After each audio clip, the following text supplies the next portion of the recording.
Oh, hi. Hello family members and welcome back to my channel. First of all, don't forget to subscribe my channel and like, comment, share and please don't skip my video. Only watch till the end. Hello दोस्तों, कैसे हैं आप सब। आज इस video में हमारे पास आ चुका है Realme 12 Pro Plus, जो कि इस खूबसूरत प्रीमियम वॉच डिजाइन के साथ आता है। इस फोन में आपको out of the box Realme UI 5 देखने के लिए मिलता है, जो कि फीचर्स के साथ भरा हुआ है। आज इस वीडियो में इस फोन का एक फुल रिव्यू और 40 से ज्यादा फीचर्स बताने वाला हूँ। तो अगर आप इस फोन में इंटरेस्टेड हैं तो वीडियो को पूरा जरूर देखिएगा और मुझे बताइएगा नीचे कमेंट्स में कि आपको कौन सा फीचर सबसे ज्यादा अच्छा लगा। वैसे सुंदर डिजाइन के साथ फ्रंट में आपको एक बहुत ही खूबसूरत डिस्प्ले भी दिया गया है। 6.7 इंचेस का कर्व्ड एमोलेड डिस्प्ले है, दिखने में बेहद सुंदर दिखता है। 120 हर्ट्ज का रिफ्रेश रेट भी है, तो आपको काफी स्मूथ भी फील होगा और ब्राइटनेस के मामले में भी बहुत बढ़िया है। 950 निट्स की ब्राइटनेस है। इवन अगर आप आउटडोर्स में यूज करते हैं तो कोई दिक्कत आपको नहीं आएगी। इस बढ़िया डिस्प्ले को और सुंदर बनाने के लिए Realme ने इस फोन में आपको बहुत ही बढ़िया वॉलपेपर्स दिए हैं। अगर आप वॉलपेपर सेक्शन में जाएंगे, यहाँ पर आपको काफी सारे ऑप्शंस मिल जाएंगे जो कि नए हैं। ये जो मिरर वाले हैं ये मुझे स्पेशली काफी अच्छे लगे और यहाँ पर कुछ और भी अच्छे वॉलपेपर्स हैं। बाय डिफॉल्ट इस फोन में आपको ऑलवेज ऑन डिस्प्ले बंद करके दिया गया है। सेटिंग्स में वॉलपेपर एंड स्टाइल के अंदर इसको आप यहाँ से इनेबल कर पाएंगे। बहुत सारे AODs के ऑप्शन आपको यहाँ पर दिए गए हैं, जिसके वो इमोजी वाला है जो कि मुझे पर्सनली काफी अच्छा लगता है, या फिर बिट इमोजीज या कैनवस अगर आपको अच्छा लगता है वो सब भी आपको यहाँ पर मिल जाएगा। और यहाँ पर कुछ नए AODs भी आपको मिल जाते हैं, जिसके कार्बन फुटप्रिंट के अंदर ये 3 ऑप्शन है और होमलैंड का एक ऑप्शन है जिसके अंदर अगेन आपको 3 ऑप्शंस मिल जाएंगे। और क्योंकि यहाँ पर कर्व डिस्प्ले है तो यहाँ पर आपको एज लुक वाले AODs भी दिए गए हैं, जो कि कर्व डिस्प्ले के ऊपर साइड के ऊपर थोड़ा दिखते हैं और काफी अच्छे लगते हैं। वॉलपेपर एंड स्टाइल में ही आपको एज लाइटिंग का ऑप्शन भी दे रखा है। अगेन क्योंकि यहाँ पर कर्व डिस्प्ले है तो ये एज लाइटिंग अगर आप यूज करेंगे तो काफी ज्यादा सुंदर दिखता है फोन के ऊपर। यहाँ पर ही आपको फिंगरप्रिंट एनिमेशन चेंज करने का ऑप्शन भी मिल जाएगा, क्योंकि इन डिस्प्ले फिंगरप्रिंट सेंसर है तो किस तरीके का एनिमेशन आपको लगाना है उसके काफी सारे ऑप्शंस हैं। वैसे डिस्प्ले के कलर्स को एनहेंस करने के लिए भी एक बहुत बढ़िया ऑप्शन आपको सेटिंग्स में डिस्प्ले के अंदर मिलेगा। अगर आप कोई भी HDR वीडियो प्ले कर रहे हैं यूट्यूब या नेटफ्लिक्स के ऊपर, तो ये फीचर आपके फोन की ब्राइटनेस को बहुत ज्यादा बढ़ा देता है ताकि आपको अच्छा एक्सपीरियंस मिले। अब UI की बात करें, मुझे लगता है Realme का UI बेस्ट UI है। फीचर्स के मामले में बहुत तगड़े फीचर्स हैं। वैसे ये phone out of the box Realme UI 5.0 के साथ आता है, जो कि Android 14 के ऊपर बेस्ड है। बहुत ही ज्यादा इम्प्रूव्ड लग रहा मुझे Realme UI 4 के मुकाबले में। बहुत स्मूथ एनिमेशंस आपको मिल जाती है। हालांकि फोन को जब आप सेटअप करेंगे तो कुछ ब्लूटवेयर और टैप्स वोट गेम्स वगैरह आपको मिलेगा, जिसको आपको पता है कैसे अनइंस्टॉल करना है, डिसेबल करना है। Realme UI के अंदर ये स्मार्ट साइड बार तो आपने पहले भी देखा होगा, लेकिन इसके अंदर अब 2 नए ऑप्शंस आपको ये रिसेंट फाइल्स और फाइल 2 के मिल गए हैं, जिसके अंदर आप कुछ फाइल सेव कर सकते हैं। अगर आपके पास कोई दूसरा Realme का डिवाइस है, उसके ऊपर क्लाउड की मदद से वो सिंक भी होता रहता है, तो उस फोन से भी आप एक्सेस कर सकते हैं। जैसे मैंने कोई स्क्रीनशॉट कैप्चर किया, उसको मैं डायरेक्टली यहाँ से पिक करके इस तरीके से फाइल डॉक में सेव कर सकता हूँ। इस साइड बार का वैसे एक और बढ़िया फीचर है कि इससे अगर आप कोई भी ऐप को ओपन करते हैं तो डायरेक्टली इस तरीके से फ्लोटिंग विंडो की फॉर्म में ओपन हो जाता है। वैसे फ्लोटिंग विंडो में किसी भी ऐप को ओपन करने के लिए आप इस तरीके से रिसेंट्स में जाके यहाँ से भी उसको ओपन कर सकते हैं। एक नया और सबसे बढ़िया फीचर जो इस फोन में आपको दिया गया है वो है सेटिंग्स के अंदर नोटिफिकेशंस के अंदर स्मार्ट सजेशंस का। अगर आप इसको एनेबल करेंगे दोस्तों, तो बहुत सारी चीजों का लाइव स्टेटस आप अपनी लॉक स्क्रीन के ऊपर देख सकते हैं। जैसे कि मान लीजिए आपने कुछ फूड ऑर्डर किया है स्विगी या जोमेटो से, तो कितने टाइम में आपका फूड आपके पास आ जाएगा वो आपको लॉक स्क्रीन के ऊपर लाइव स्टेटस में दिखता रहेगा इस फीचर की मदद से। गैलरी ऐप के अंदर भी कुछ मस्त और नए फीचर्स ऐड कर दिए गए हैं, जिसके कट आउट का फीचर। किसी भी फोटो के अंदर अगर आप इस तरीके से लॉन्ग टैप करते हैं तो फोन जो है सब्जेक्ट का एक कटआउट बना देता है, जिसको आप इस तरीके से सेव कर सकते हैं, डायरेक्टली शेयर कर सकते हैं या फिर कॉपी भी कर सकते हैं, या फिर अगर आप चाहें तो इस तरीके से फाइल डॉक में भी रख सकते हैं। और अब आपको गैलरी के अंदर ही इरेजर का ऑप्शन भी मिल गया है। किसी भी फोटो को ओपन करके अगर आप एडिट के अंदर जाते हैं तो यहाँ पर आपको इरेजर का ऑप्शन मिल जाएगा। इसका साइज आप यहाँ से चेंज कर सकते हैं और किसी भी ऑब्जेक्ट को जो आप चाहते हैं आपकी फोटो में ना रहे उसको इस तरीके से सेलेक्ट कर दीजिए और फोन जो है AI की मदद से उसको आपकी फोटो में से गायब कर देगा। एक और बढ़िया फीचर जिसको आप एक शॉर्टकट बोल सकते हैं, क्योंकि इस फोन में इन डिस्प्ले फिंगरप्रिंट सेंसर है, वो आपको सेटिंग्स में स्पेशल फीचर्स के अंदर क्यूब लॉन्च का मिल जाएगा। इसको आपको यहाँ से एनेबल करना है और कुछ शॉर्टकट्स यहाँ पर प्लेस कर देने हैं। इसके बाद जब भी आप लॉक स्क्रीन से फिंगरप्रिंट सेंसर की मदद से अपने फोन को अनलॉक करते हैं, आपको फिंगरप्रिंट सेंसर को प्रेस करके रखना है और डायरेक्टली आपको ये सब ऑप्शंस मिल जाएंगे। वैसे होम स्क्रीन पे वन हैंडेड यूसेज को आसान बनाने के लिए भी एक बहुत अच्छा जेस्चर मैं आपको बताता हूँ। अगर आप होम स्क्रीन के ऊपर लॉन्ग टैप करके मोड के अंदर जाएंगे, यहाँ पर आपको आइकन पुल डाउन जेस्चर का ऑप्शन मिलेगा, इसको आपको एनेबल रखना है। उसके बाद होम स्क्रीन से आप इस तरीके से एच से स्वाइप कर सकते हैं और सारे आइकन्स इस तरीके से नीचे आ जाएंगे। जिसको भी आपको ओपन करना है, ऐप को आपको ओपन करना है, इस तरीके से इसके ऊपर ड्रॉप कर दीजिए। और भी बहुत सारा होम स्क्रीन कस्टमाइजेशन आप कर सकते हैं, जिसके आप फोल्डर्स को एनलार्ज कर सकते हैं इस फोन में, जिससे आप एक साथ 9 ऐप्स को इस तरीके से एक्सेस कर पाते हैं। या फिर आपको आइकन्स को कस्टमाइज करना है, उसका भी ऑप्शन आपको होम स्क्रीन सेटिंग्स में दिया गया है। एक और बहुत बढ़िया और यूजफुल फीचर आपको बताता हूँ, जो कि है मल्टी स्क्रीन कनेक्ट का।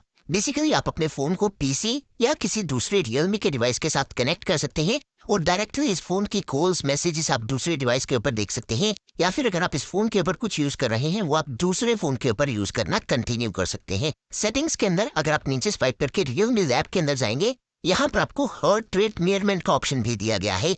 क्योंकि इन डिस्प्ले फिंगरप्रिंट सेंसर है, तो उसके ऊपर बस आपको इस तरीके से फिंगर को टैप कर देना है और कुछ सेकंड्स के बाद ही फोन आपको आपका हार्ट रेट इस तरीके से दिखाने लगेगा। बहुत सारे जेस्चर्स का ऑप्शन भी इस फोन में आपको दिया गया है। सेटिंग्स में एडिशनल सेटिंग्स के अंदर यहाँ पर आपको जेस्चर्स का ऑप्शन मिलता है।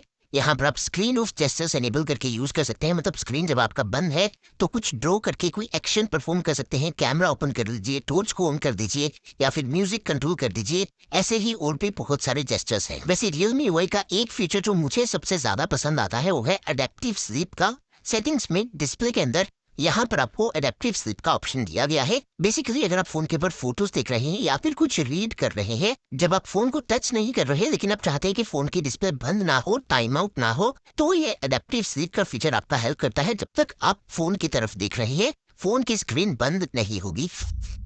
और इस फोन की एक खास चीज जो मुझे लगी, इसमें आपको सिक्योरिटी और प्राइवेसी के लिए काफी सारे अच्छे फीचर्स दे रखे हैं। जैसे कि सबसे बढ़िया फीचर दिया गया है स्मार्ट नोटिफिकेशन हाइडिंग का। सेटिंग्स में नोटिफिकेशन के अंदर ये फीचर आपको मिल जाएगा और इसको आपको एनेबल करना पड़ेगा। बेसिकली इस फीचर के लिए फोन जो है फ्रंट कैमरा और फेस डाटा का यूज करता है और जब आप अपने फोन के सामने हैं तभी किसी ऐप की नोटिफिकेशंस दिखाएगा। तो अगर आपका फोन किसी दोस्त या स्ट्रेंजर के पास है, उस टाइम अगर कोई नोटिफिकेशन आ जाता है तो वो उस नोटिफिकेशन को नहीं देख पाएंगे। एक और बढ़िया प्राइवेसी का फीचर आपको बताता हूँ। सेटिंग्स में सिक्योरिटी एंड प्राइवेसी के अंदर अगर आप नीचे स्क्रॉल करके मोर सिक्योरिटी में जाएंगे, यहाँ पर आपको require password to power off का फीचर मिलेगा। बेसिकली अगर आपका फोन कोई चोरी कर लेता है तो वो आपके फोन को पावर ऑफ नहीं कर पाएगा अगर उसको आपके फोन का पासवर्ड नहीं पता। तो अगर आप चाहें तो आप अपना नंबर वगैरह ट्रैक करके लोकेशन की मदद से अपने फोन को ढूंढ सकते हैं। बाकी सिक्योरिटी एंड प्राइवेसी के अंदर ही आपको ऐप लॉक, हाइड एप्स और प्राइवेट सेफ जैसे ऑप्शंस भी मिल जाते हैं।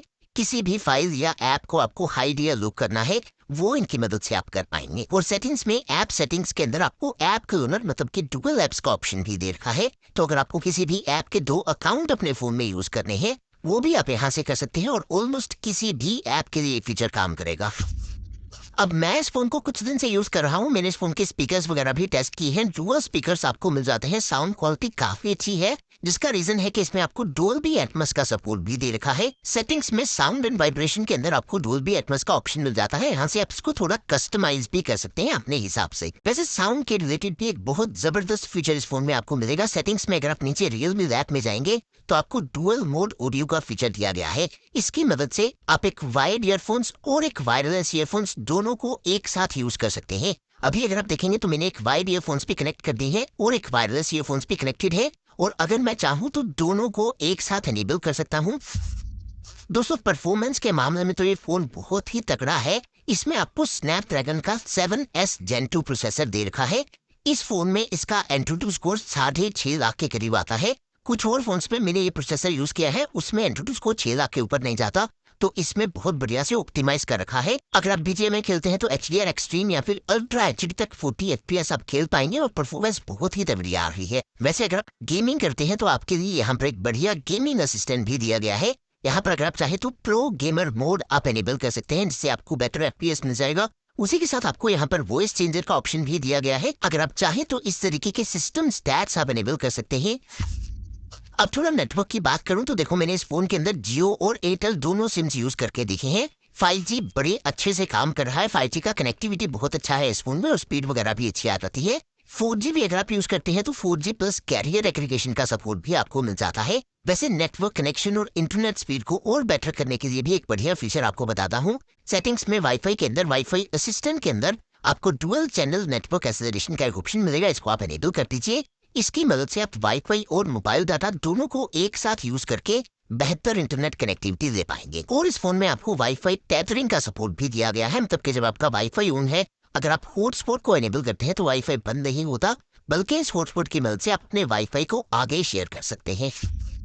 अब देखो कैमरा, सो इस फोन का सबसे बड़ा हाईलाइटिंग पॉइंट है 64 मेगापिक्सल का। इसमें आपको एक पेरिस्कोप कैमरा दिया गया है जो कि 3x जूम वाला है। प्राइमरी कैमरा इसका 50 मेगापिक्सल का है और उसके साथ एक अल्ट्रा वाइड कैमरा भी है 8 मेगापिक्सल का। तो कोई फालतू कैमरा यहाँ पर नहीं है। और कैमरा सैंपल्स अगर आप देखेंगे दोस्तों, जबरदस्त क्वालिटी के कैमरा सैंपल्स मुझे मिले। इवन फ्रंट कैमरा 32 मेगापिक्सल का है, उसकी भी क्वालिटी मुझे बहुत ही बढ़िया लगी। कैमरा ऐप के अंदर एक बढ़िया फीचर आपको पोर्ट्रेट वीडियोस का मिल जाता है। बेसिकली वीडियो के अंदर भी आप इस तरीके से F के बटन को प्रेस करके पोर्ट्रेट मोड एनेबल कर सकते हैं। तो अगर आप खुद को कैप्चर कर रहे हैं तो बैकग्राउंड में बढ़िया सा पोर्ट्रेट आ जाता है और ये फ्रंट कैमरा में भी काम करता है। एक और बढ़िया मोड कैमरा ऐप के अंदर आपको स्ट्रीट मोड का मिल जाएगा। वैसे तो यहाँ पर normal zoom in zoom out के ऑप्शंस हैं, लेकिन अगर आप किसी भी ऑब्जेक्ट को स्ट्रीट के ऊपर कैप्चर करना चाहते हैं तो उसके ऊपर बस इस तरीके से टैप कर दीजिए और फोन ऑटोमेटिकली उसको बढ़िया से कॉम्पोजिशन बना के आपको दे देता है, जिसको आप कैप्चर कर पाते हैं।